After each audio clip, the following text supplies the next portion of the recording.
Daniel capítulo 3.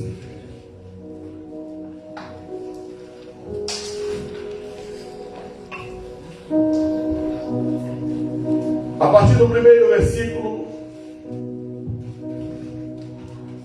diz assim: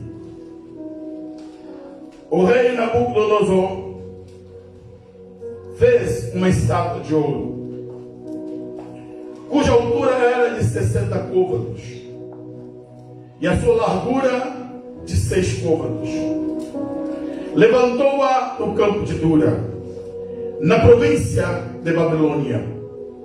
Então o rei Nabucodonosor mandou juntar os sátrapas, os prefeitos, os presidentes, os juízes, os tesoureiros, os conselheiros, os oficiais e todos os governadores das províncias, para que viessem à consagração da estátua que o rei Nabucodonosor tinha levantado.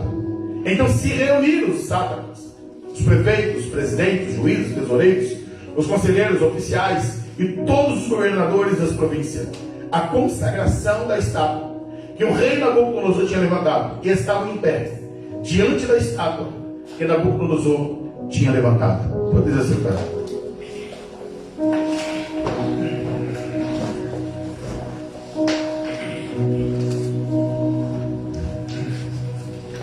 Quero chamar sua atenção.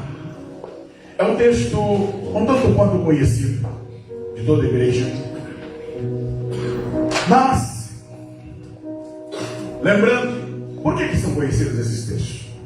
Por causa das verdades tremendas e profundas que estão inseridos e estão inserçados nesses textos. E eu quero nessa noite refletir com a igreja, com os irmãos, esse momento em que pela qual esses 3 servos de Deus vivenciaram ali uma grande crise. E tem tudo a ver com a igreja hoje, tudo a ver com o nosso tempo de hoje, porque todos os dias são dias de desafios, irmãos. Eu tenho repetidas vezes dito aqui para a igreja, falado com os irmãos: você decide a tua vida, é você que toma as decisões, ninguém pode decidir por você. Tenho falado muito sobre a eternidade. Pastor, por que o senhor insiste tanto com isso? É porque eu tenho você aqui me ouvindo. Aqueles que já partiram não podem mais nos ouvir.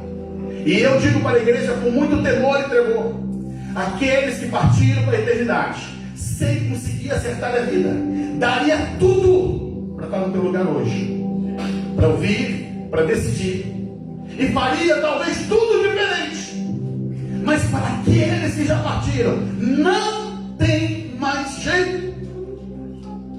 Não tem missa, não tem vela, não tem oração, não tem batismo, nada mais pode ser feito por quem já partiu. Se faz enquanto a vida se faz enquanto nós estamos aqui na terra. Por isso, tenho esse desafio no meu coração, esse peso na minha alma de responsabilidade, de ao pregar, procurar ensinar, de confrontar. Às vezes dizer algumas coisas que você pode dizer: mas pastor, está sendo duro. É por amor a você. Quando Jesus ele pregava seus sermões, e que alguém dissesse tudo esse discurso, não é porque ele não amava a multidão, não é porque ele queria dispersar as pessoas, mas é porque ele queria que elas tivessem o coração delas no reino de Deus. E é por isso, amados, que tenho eu insistido em pregar, confrontar a igreja, trazer aqui elementos que confrontem a nossa fé. Há uma diferença muito grande entre aquilo que eu digo e aquilo que eu sou. A nossa fé não é para ser propalada, a nossa fé é para ser vivida. Tem que se viver a fé. E esse texto é exatamente isso.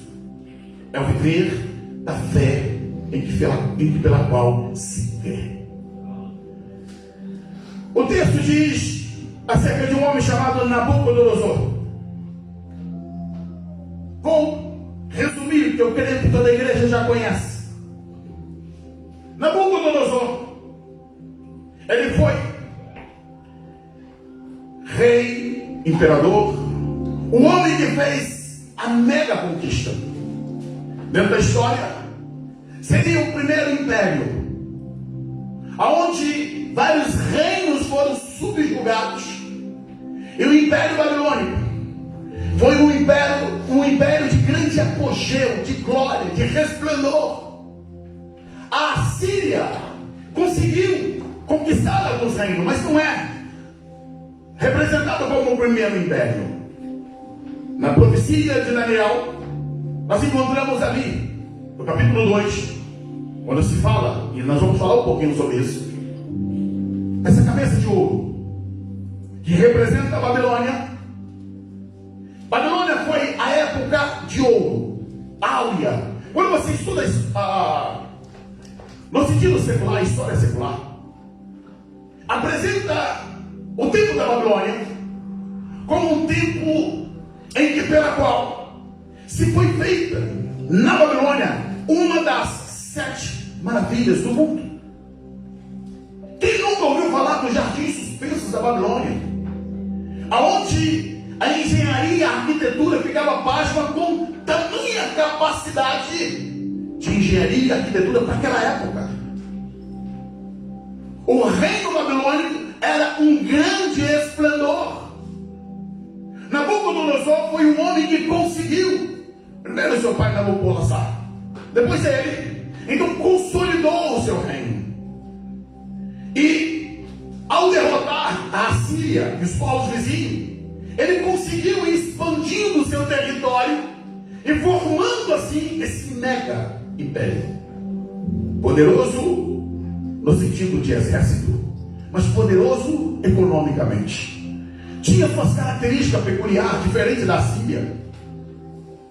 E eu queria hoje mostrar para os irmãos como que o povo de Deus foi engolido por esse império.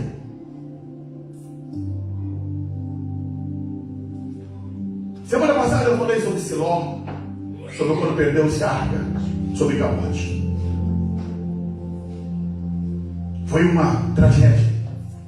Mas essa situação aqui com Nabucodonosor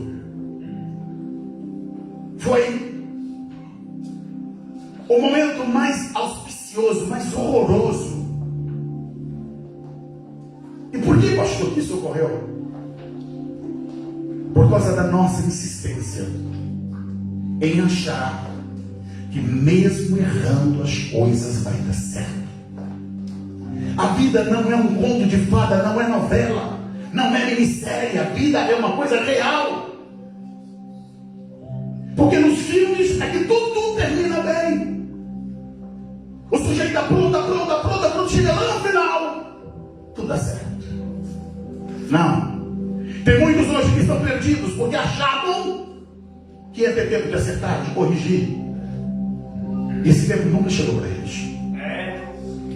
Quantos filhos de crentes que estão sepultados? Quantos crentes, pastores, cantores, desviados, que achavam que teriam essa tal oportunidade, que nunca chegou.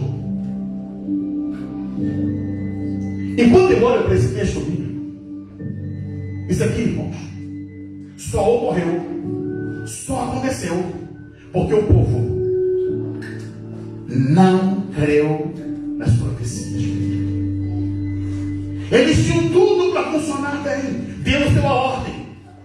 Teriam que expelir os cananeus, não fazer casamentos mistos, não poderiam casar com as mulheres cananeias e nem com os homens cananeus, não poderiam adotar os seus costumes e nem as suas práticas religiosas. Aí vem a questão: será que era pedir muito? Não era muito. Deus estava dando uma terra que manava leite e mel. Deus estava dando algo que eles não tinham trabalhado para ter. Deus estava dando. Mas eles pegaram esse presente de Deus e subestimaram tudo isso. Não valorizaram. E o que fizeram? Alianças erradas. Adotaram os princípios pagãos, casamentos mistos, povo de Deus casado com cananeus. Essa mistura trouxe paganismo, adoração a deuses falsos. E Deus disse: basta, chega. A história de Israel é marcada por esses erros, essas posturas erradas. E eu quero chamar a sua atenção aqui, que eu já vou entrar na palavra. Por favor, irmão. Em nome de Jesus, a Bíblia é a palavra de Deus. Por favor, não brinque com a palavra. Não brinque. Não pague para ver. O gravíssimo problema é que pagaram para ver. Resumindo, a nação de Israel ficou dois reinos: reino do norte e reino do sul. Após a morte de Salomão, o filho dele cometeu seus erros, então dividiu 10 tribos lá no norte, 2 tribos lá no sul. No reino do norte não teve uma dinastia só. Passaram ali cerca de 6, 7 dinastias lá no reino do norte. 19 reis lá em cima. Nenhum deles prestou. Todos eles desviaram. Todos eles. No reino do sul foram 19 reis. Mas todos de uma só dinastia. Tudo da dinastia de Davi. Mas deixa eu chamar a sua atenção. Sabe qual é o problema, irmãos? Eu já disse isso aqui, vou repetir de novo. Não é sábio quem aprende com os seus próprios erros. Sábio é quando você aprende com os erros dos outros. No reino do norte, brigaram com Deus. Quando foi no ano 722, a Síria entrou e fez uma devassa.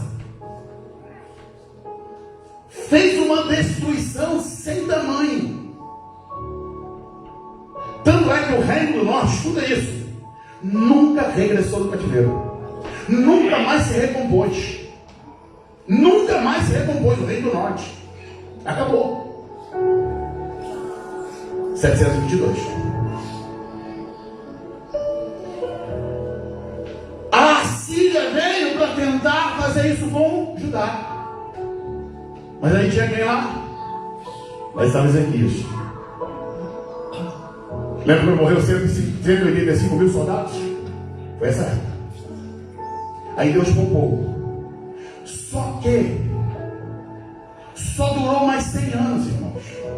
Porque no ano 606 começa a queda de Jerusalém. 606, 596, 586. 20 anos para exterminar e acabar com aquela nação. Deus avisou. E eu vou insistir isso com você. Deus te avisa. E quando acontecer, querido, você não vai dizer que Deus não te avisou. Porque Deus avisou a nação de Israel. Eles viram o reino do norte cair. E Deus avisou para eles e não corrigiu o coração. No tempo de Jeremias, se você ler o livro de Jeremias, são 52 capítulos. Aí todo mundo chamou o profeta chorando. Sim, mas choravam por quê? Porque ele via a destruição ia acontecer. Eles estão vendo Deus mostrava, vai cair. E o povo dizia, não. Enquanto o templo estiver aqui de pé, não acontece nada. Não acontece. Não acontece. Não se engane. O juízo de Deus, ele vem. E ai daqueles em que pela qual brincam com a palavra de Deus. E é assim que Israel, tanto no reino do norte como no reino do sul, cai debaixo do cativeiro. E eu e você, se não obedecermos ao Senhor, se não seguirmos a palavra, tem um cativeiro. E eu te digo que é pior, tá? Porque não é cativeiro humano, será um cativeiro eterno, espiritualmente eterno.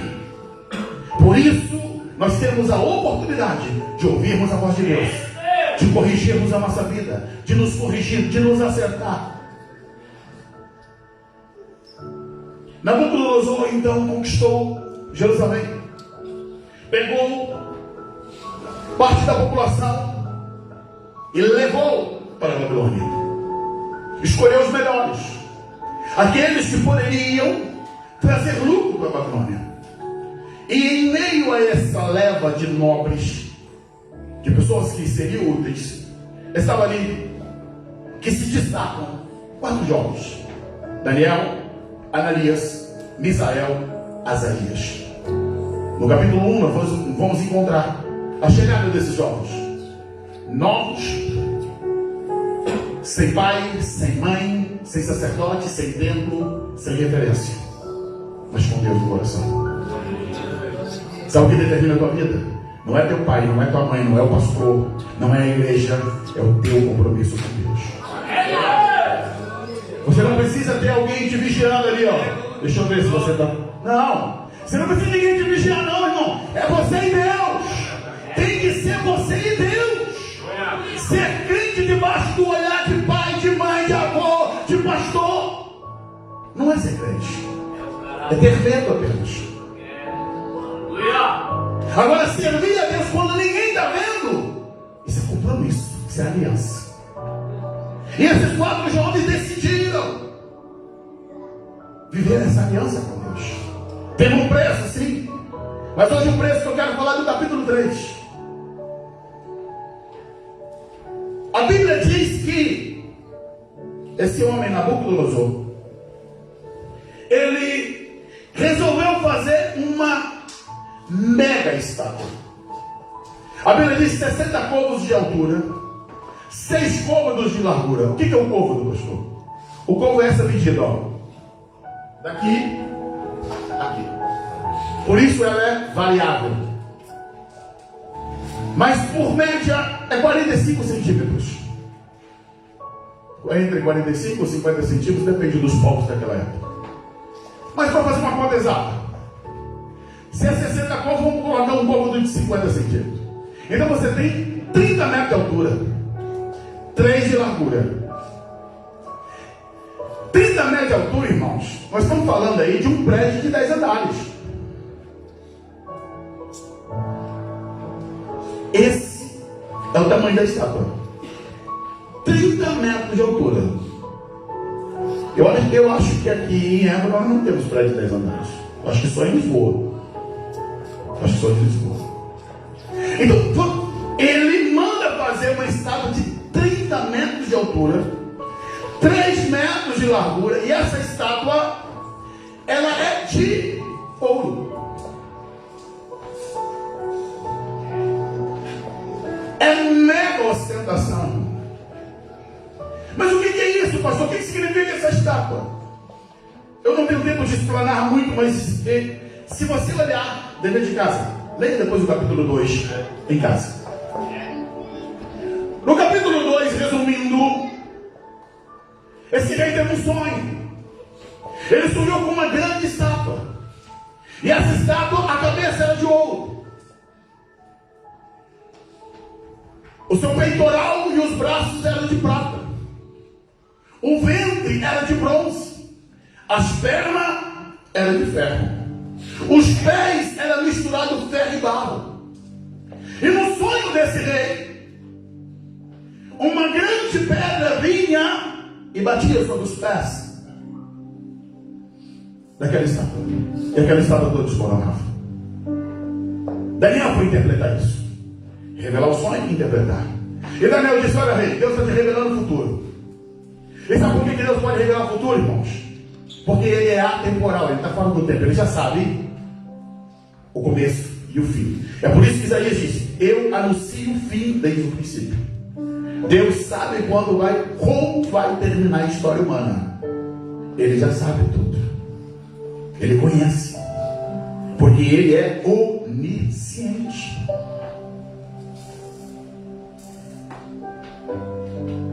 Deus então revelou e Daniel interpreta, diz: olha, rei, a cabeça de ouro, isso é Babilônia. O tronco de prata, isso é uma outra nação, que será os membros persas. Depois o ventre de bronze, isso é a Grécia. As pernas é Roma. Ele desenha então o futuro para aquele homem.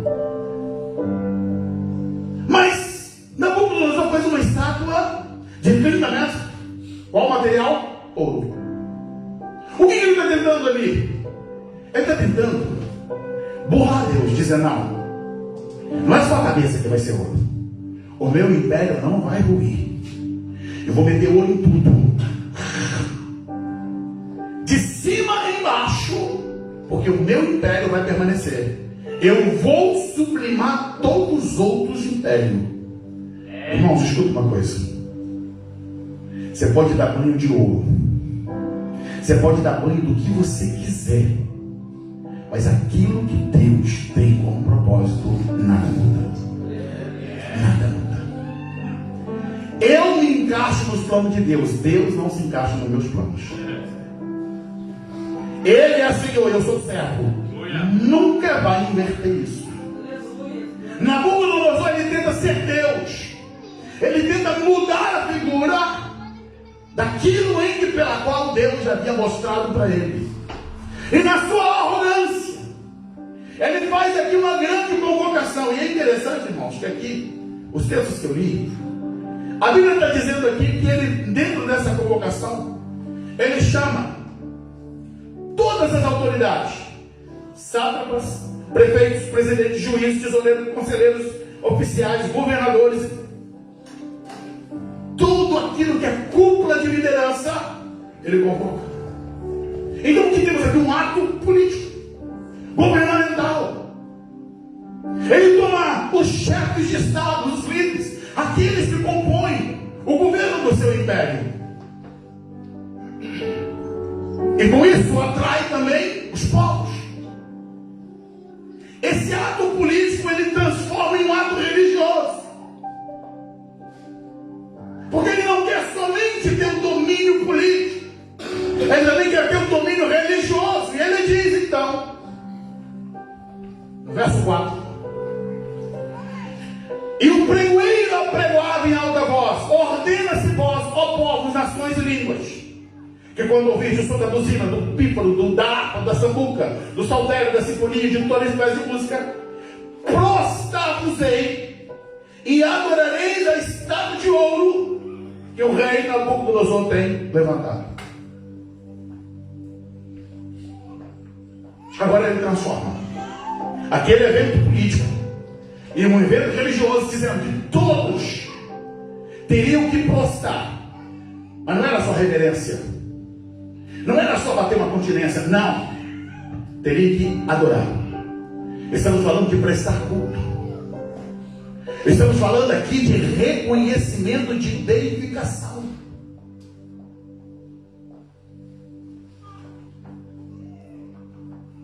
Ali era um culto a Marduk e era um culto ao imperador.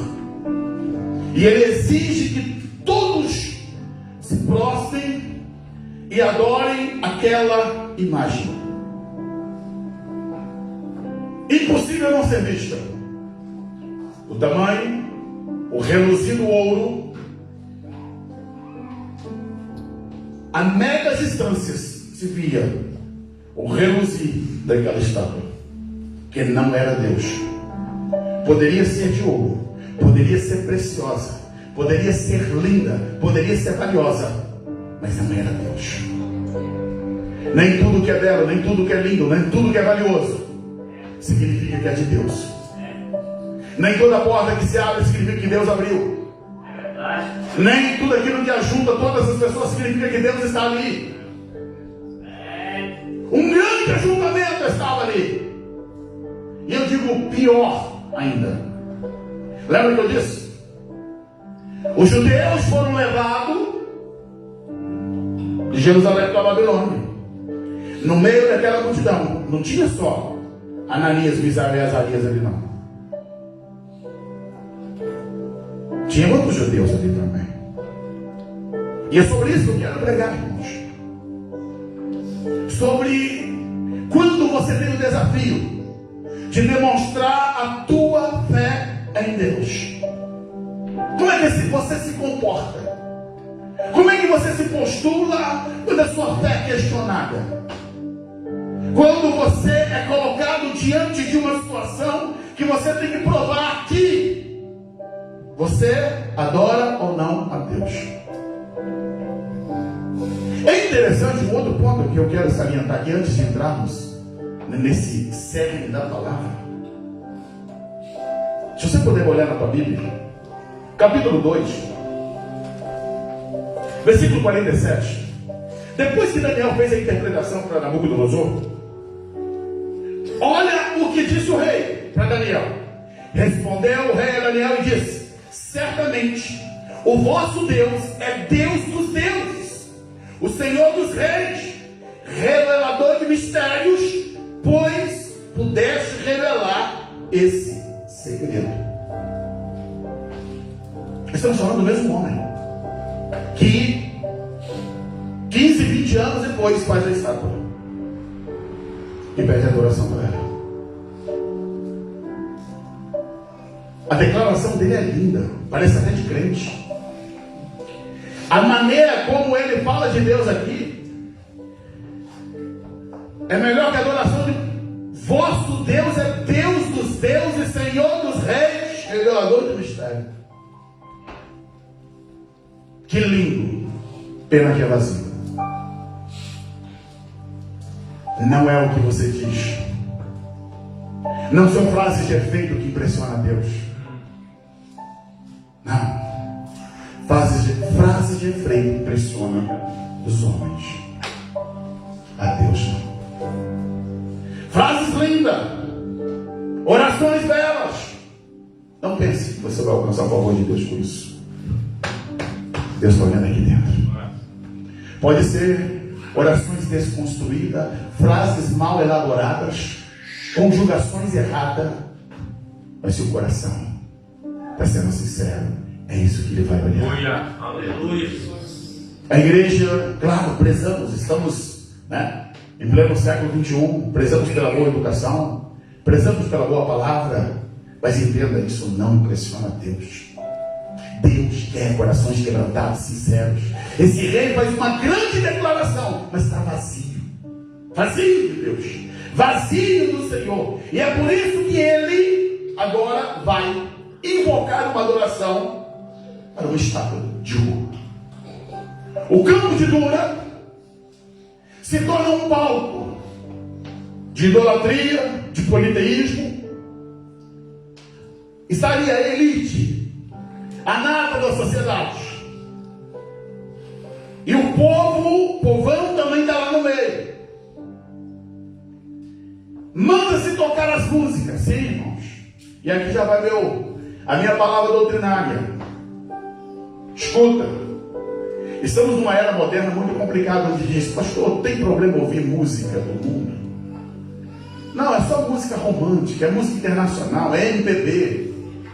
Cuidado com isso, tá? Cuidado. Se nós estamos tendo que selecionar músicas gospel, imagina do mundo. O poder da música é muito forte. E eu, como pastor, oriento a igreja: não empreste os seus ouvidos para ouvir aquilo que não vai adorar a Deus. Radicalmente. Lança fora. Ah, pastor, mas isso aí é cultura. Sim. E você pertence a que reino? Que reino que você é? Você é da cidadão do céu? A cultura que não agrada a Deus, joga fora. Fica com aquilo que vai adorar a Deus, que vai louvar o Senhor, que vai encher teu coração com a presença de Deus. A música foi utilizada como senha para a adoração da estátua. E tem muita gente usando música, recebendo da música adoração ao diabo, se curvando, se prostrando em meio a coisas que Deus não mandou para a tua vida. Por isso, temos que ser sábios para não permitir que nossos ouvidos sejam emprestados para o inimigo. E foi determinado então que a música seria entoada, e quando a música fosse tocada, todos tinham que prostrar-se.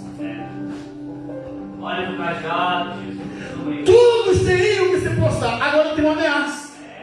O verso 6.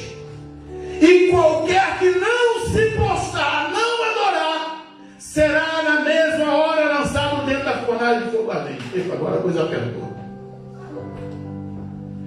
Não é assim uma são simples.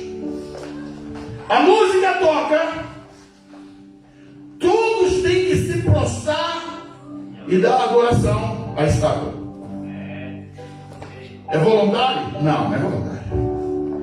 Quem não se prostrasse de uma fornalha? Eu não estou falando aqui, irmãos, de foguinho, não. Isso é fornalha onde produzia-se aqui, possivelmente, vasos de barro, e era uma imensa fornalha. E o rei mandou o decreto e disse: quem não se prostrar vai ser jogado na fornalha. Era essa a palavra. Aí então tocaram-se as músicas, os instrumentos se tocaram. Então toda a multidão caiu no pó. Adoração, louvores, braços. 3 homens em pé. Uma multidão prostrada. 3 homens de pé. Aquele cenário haveria de mudar completamente as diretrizes daquele dia.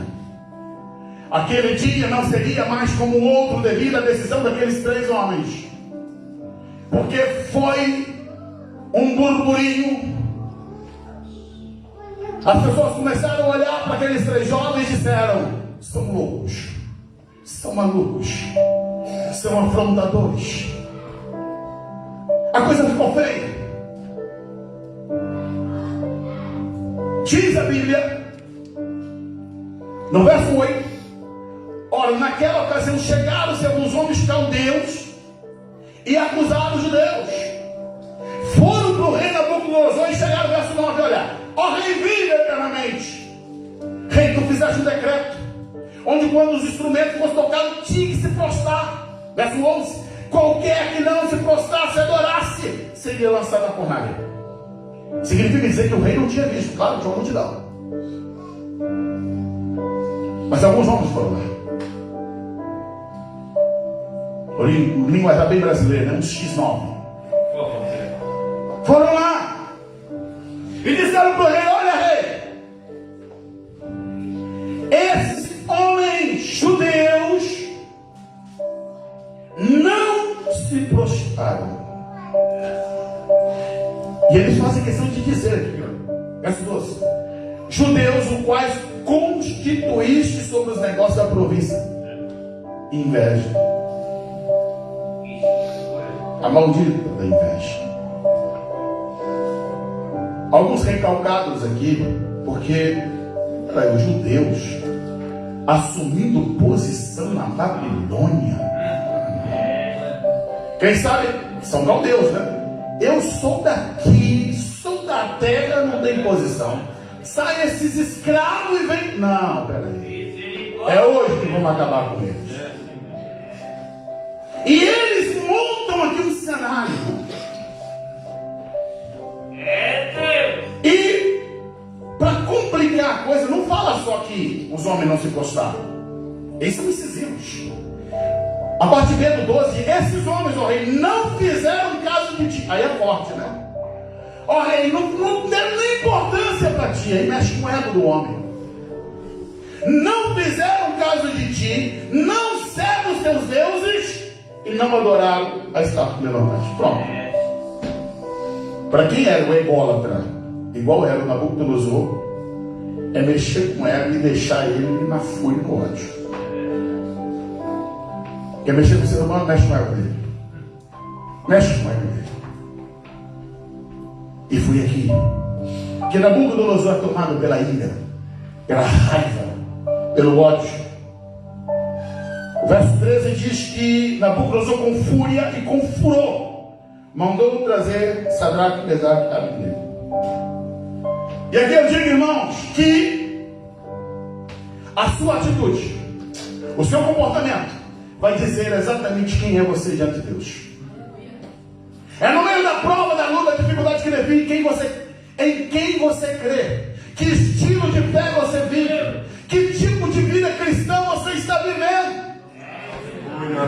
Porque aqui a ameaça é o seguinte: tem fornalha. E eu vou, antes de avançar um pouco mais, deixa eu chamar a sua atenção, irmão. Ei, eu quero dizer que por menos tem crente se postando. Não precisa nem de fornalha, não. Está se abrindo mão do céu, da glória, dos princípios de Deus, por muito menos. Sem ameaça nenhuma. É só bandejazinha do pecado. É só ofertazinha de Satanás. Aí vem um tal do não tem nada a ver. Misericórdia. Não se prostrar ali, irmão, significa: eu não vou seguir o mundo. Eu não vou seguir todo mundo. Eu vou andar na contramão, não importa o que vão fazer. Aleluia. Mas tem um monte de judeu que vai postar. Eu não quero saber o que vão decidir. Aleluia. Irmão, por favor, decida você a tua vida. Para de olhar para A, B, C, D. Aleluia. Às vezes eu sou confrontado com um pastor desde o Brasil. Pastor, o senhor bebe? Não. Mas pastor, sou uma cervejinha? Não. Eu tive problema com pastores, amigos meus. Pastor, você estudou, parece que ficou quadrado. Prefiro ser quadrado e não ir para o céu. Aí chega aqui na Europa, aí eu tive problema com irmãos que falam assim: pastor, mas é só um vinhozinho, é só um uísque. Eu prefiro ir para o céu. Você não precisa de bebida. É cultura europeia, você não precisa disso. Mas aí a gente vai se prostrar porque todo mundo faz. O cantor, o pastor, fulano, beltrano. Você tem que ter a tua convicção, irmão. E eu falo isso com muito temor a Deus, sabe por quê? Quando você vai, eu ministrei uma palavra há um tempo atrás. Quando Nadab e Abiú, eles morreram, Deus decretou lá em Levítico 10: nenhum sacerdote entrará na minha presença fazendo uso de bebida alcoólica. É só você ler a Bíblia, está lá dizendo. Pastor, mas isso é Velho Testamento. Mas peraí, a Bíblia diz que nós somos sacerdotes. Nós somos sacerdotes que ministramos diante de Deus. Deus nos fez uma nação de sacerdotes, irmãos. Hoje não tem o templo, eu e você somos o templo. A arca da aliança está aqui dentro e a presença de Deus em nós. E eu tenho que buscar a santidade. Eu não posso fazer pacto com o pecado. Eu não posso me dobrar, me prostrar, porque todo mundo faz. Vou ser mais duro ainda. Não dá para ficar com flerte. Irmão, você é casado? Em nome de Jesus, respeite tua esposa. É casada, respeite teu marido. Ah, mas é uma rede social, não dá. Não dá. É preciso que nós entendamos. Todo mundo faz, pastor, faz, mas vai para o inferno. Eu tenho 30 anos de casado e vou respeitar minha esposa até a morte. Pastor, mas na Europa é complicado. Faz assim, faz assado, faz. A quem você vai obedecer? A Deus ou ao mundo? A Deus ou à multidão? Você precisa fazer a diferença. Você tem que saber: tem um céu que cada um vai dar conta diante de Deus. Não é porteira aberta, não, irmão. É porta estreita. Porteira aberta é porta do inferno. A porta larga é para o inferno, não é para o céu. E nós precisamos olhar para esses meninos e: o que eu estou fazendo com a minha vida? O que eu estou decidindo? Não se prostrar. Ele está dizendo: olha, eu me importo com aquilo que Deus diz.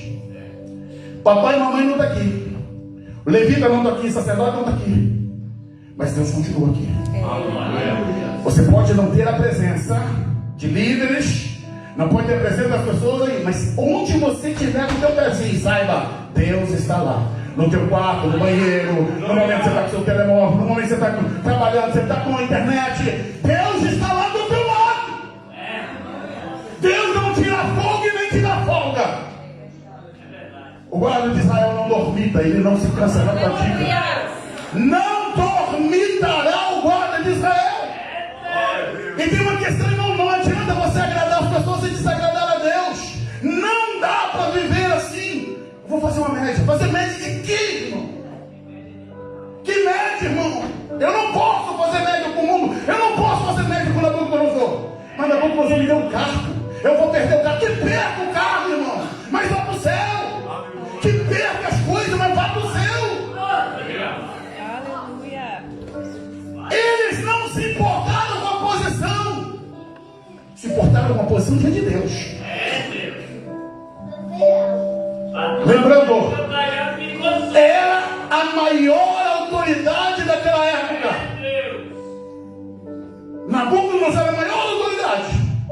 Mas eles entendiam que acima daquele imperador tem um Deus no céu. Nabucodonosor manda chamar os meninos. E eu quando estava lendo essa palavra, tem momento que dá vontade de chorar, tem momento que dá vontade de rir, tem momento que dá vontade de saltar. E eu confesso que quando eu olho ele chamando esse menino, aí dá vontade de rir. Sabe por quê? O homem está tão furioso, só o olho, mas não traz ele daqui. Mas traz para quê? Ele já tinha falado: se não me obedecer, eu vou jogar. Traz para jogar. Mas o ego dele foi tão ferido.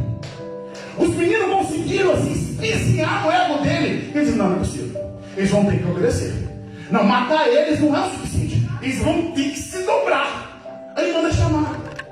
É vergonhoso, irmãos. É sério. Olha para o texto. É vergonhoso olhar para o imperador que tinha dito que quem não se dobrasse ia jogar no fogo. E ele chamou os meninos para negociar. Segunda chance. Como assim segunda chance? Cadê a voz dele? Cadê a autoridade dele? É quando ele estava ferido. Tem algo que mexeu lá dentro. E aí ele chama. Olha o que ele diz. Falando Nabucodonosor, ele diz: porventura é de propósito, você Sadraque, Mesaque e Abednego, que vocês não servem os meus deuses nem adorais a estátua de ouro que eu levantei? Ele não está acreditando que é verdade. Mas eu vi uma fornalha, esses moleques chegam. Não estou acreditando. Chorando nos olhos de vocês. É de propósito que vocês fizeram. Eu vou fazer o seguinte: vou tocar tudo de novo. Vou tocar tudo de novo. E ele faz uma pergunta no final do verso 15, irmãos. Essa aqui é corte, tá? Quem é o Deus que vos poderá livrar das minhas mãos?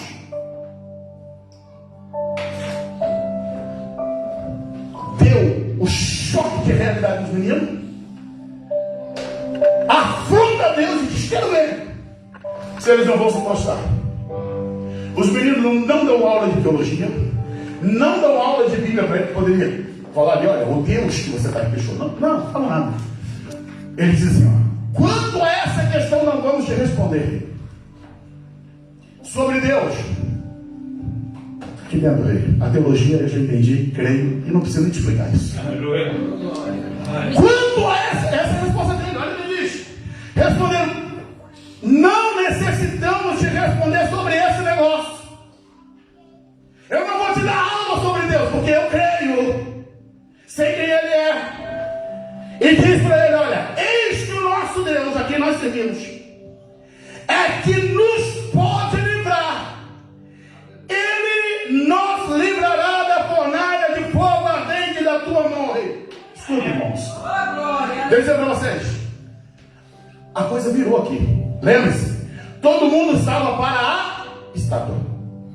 Não, agora não é mais a estátua. Agora é os 3 meninos.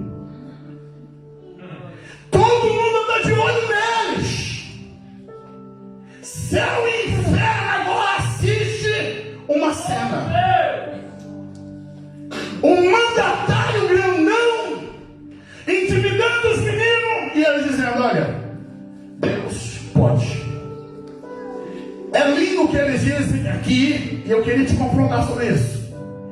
Ele pode, mas ele pode fazer, mas de repente ele pode não querer. Escuta!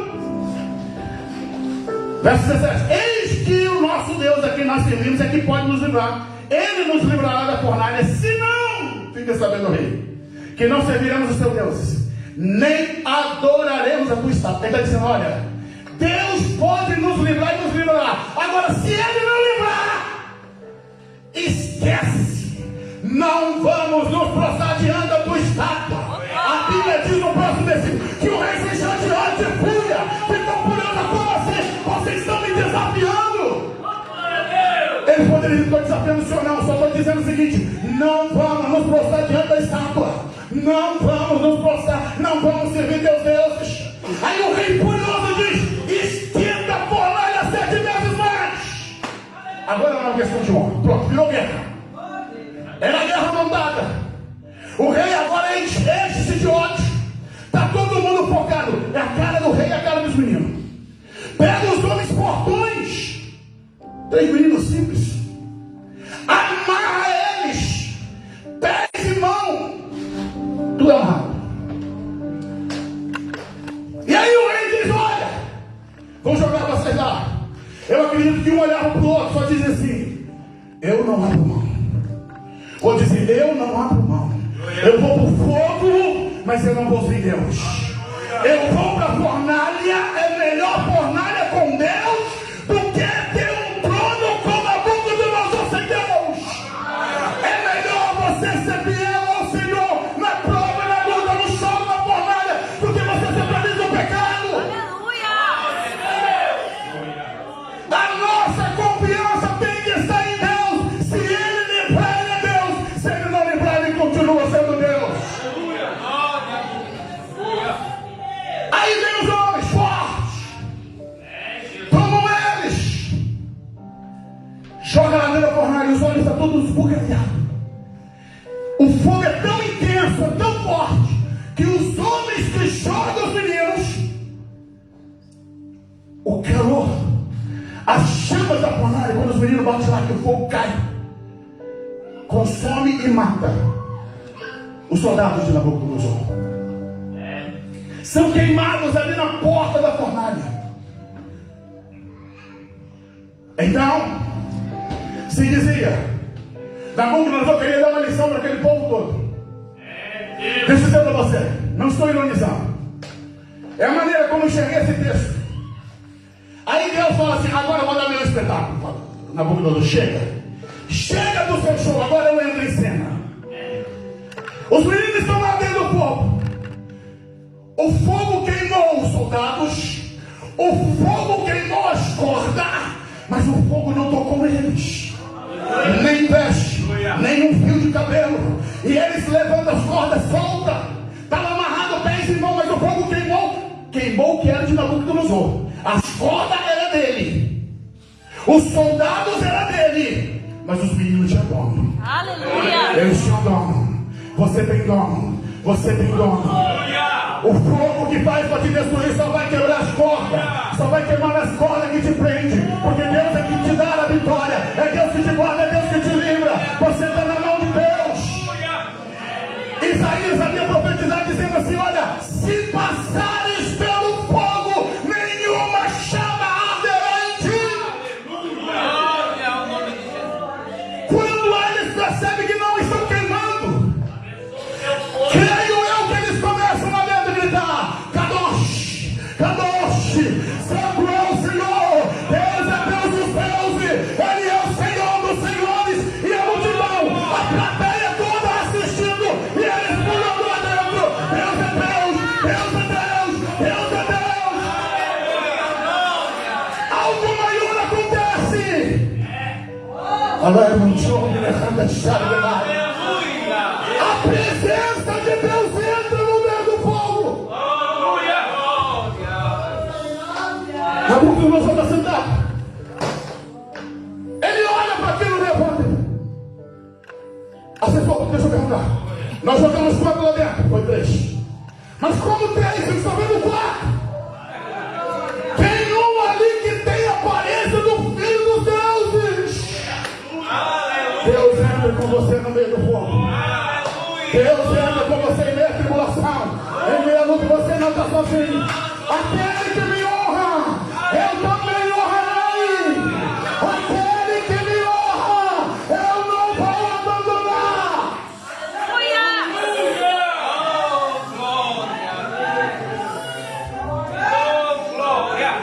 Escuta. O dia era de adoração da estátua. Os homens que entregaram eles estão perplexos. Marduk nunca fez isso. Deus nunca fez isso. Nebo nunca fez isso. Os deuses babilônicos não podiam fazer essas coisas. A Bíblia diz que eles passeavam. O que significa isso? Eles estão mostrando lá para todo mundo: olha, eu posso passear no meio do fogo, porque Deus não me deixa ser queimado. Eu posso andar no meio do fogo. O fogo do mundo não pode me queimar. Tem um fogo maior de Deus em nós. A Bíblia diz então que Nabucodonosor olha para ele e diz: Sadraque, Mesaque e Abednego, sai daí. E eu olhando para esse Deus, pensei: meu Deus, não foi ele que jogou. Os meninos poderiam dizer: não, vem cá, vamos bater palma aqui dentro. Vem para cá também. Mas ele não podia, irmãos. E ele sai. Deixa eu dizer para você. Imagina a cena. Os desprezados, rejeitados, o céu à esquerda, que foram amarrados, humilhados, jogados lá dentro. Ó, empina o queixo e sai dali de dentro quase que marchando. Só o Senhor é Deus. Estava levantando a mão para cima. O Deus dos deuses é o Deus que nós servimos. O Deus que nós servimos, Ele é maior do que a estátua. Ele é maior do que os deuses babilônicos. Ele é o Rei dos reis, Senhor dos senhores. Aleluia, glória. Ainda sou guerreiro. E diz a Bíblia aqui. Aleluia. Olha, a Bíblia diz no verso 27: reuniram, escuta, os sátrapas, olha a de novo, os prefeitos, presidentes, capitões, para verem a esses homens. Deixa eu olhar, deixa eu verificar. E o que eles percebem? Diz a Bíblia aqui: como o fogo não tinha poder algum sobre os seus corpos, nem um só cabelo da sua cabeça se tinha queimado, nem as suas capas se mudaram, nem cheiro de fogo tinha passado sobre eles. Glória, aleluia. Estão olhando de cima e embaixo, tem que ter um chamuscado. Tem que ter alguma coisa na sandália, no cabelo, não tem nada queimado, nem cheiro de fogo tem. Aí o verso 28 falou, olha o grandão agora. Falou Nabucodonosor e disse: bendito seja o Deus de Sadraque, Mesaque e Abednego. Enviou o seu anjo, livrou os seus servos que confiaram nele. Pois, é o rei que está falando, pois violaram a palavra do rei, preferindo entregar os seus corpos para que não servissem, nem adorasse algum outro Deus, senão o seu único Deus.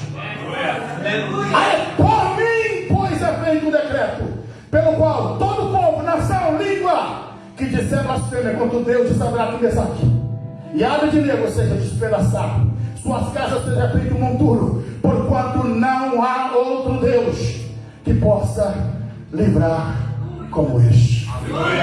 Quem é essa Deus? Se coloque de pé. Rapidinho. Santo é o teu nome, todo dia. Aleluia. Deus hoje quer desafiar você. Graças a Deus. O mundo, ele te assedia. O mundo quer você para ele. E Deus está dizendo: confie em mim, se renda a mim, escolha a mim. Feche seus olhos.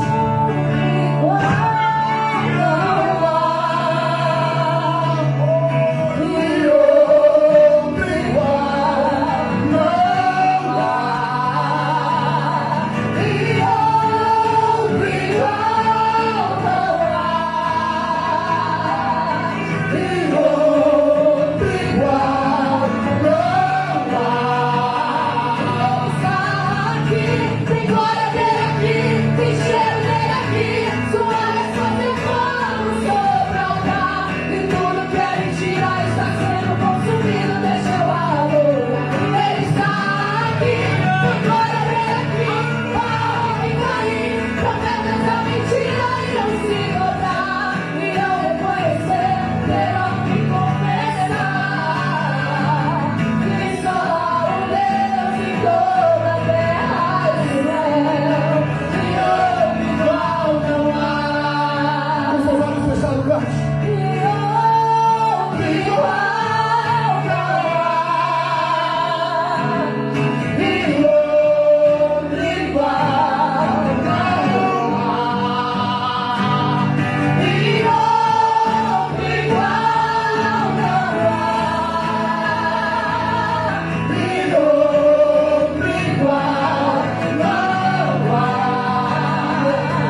entrado no fogo com você. Eu tenho entrado no deserto com você. A tua luta é minha luta. É Ele que tem te guiado, te protegido. Se não fosse a mão dele, se não fosse a misericórdia dele, você já estava destruído, você já estava caído, você já estava completamente arrasado. É Ele que está te protegendo, é Ele que está te guardando. E hoje Ele quer renovar tua fé, Ele quer renovar teu coração, Ele quer renovar o teu interior. Eu quero pedir para você colocar a mão sobre o ombro do teu irmão que está do teu lado. Ora por ele agora. Se movimenta o som da adoração. É muito forte o toque. Olha para o meu irmão. Promete a Deus. Em nome de Jesus, em nome de Jesus. Se ele não quiser aparecer, faz o povo entender que meio ao silêncio está. E ele está aqui. Tem glória dele aqui. Tem cheiro dele aqui. Sua resposta é como sobre o altar. É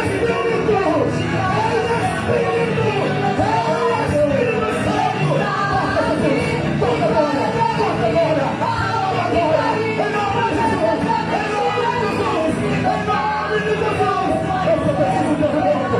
Renova esse coração, renova essa alma, renova Deus, renova pelo poder do teu nome, Jesus. Que ela chegue lá,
obrigado pela tua presença conosco.